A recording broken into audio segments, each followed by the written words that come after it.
Happy birthday, Victory! Yeah! Lakay nyo mga sarili nyo.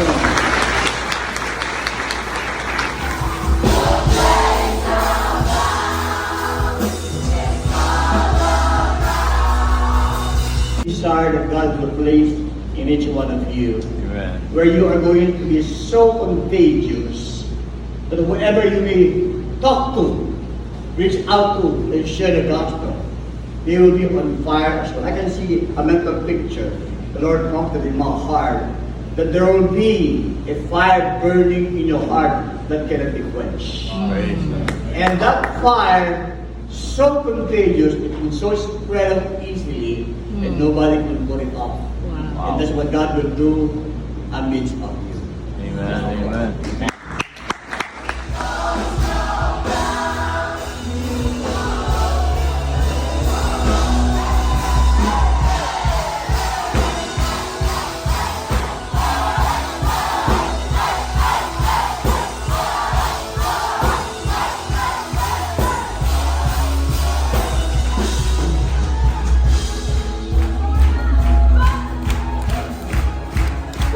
And he said to them, go into all the world. Diba? Parehong may go, ha?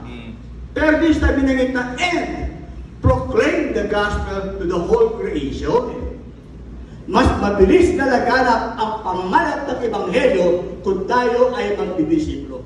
So the understanding here is, we proclaim the gospel or evangelize the saved so we can make There's no way too deep. The cross declares it is done. There's no shame too real that His love won't heal. Forever the victory is won.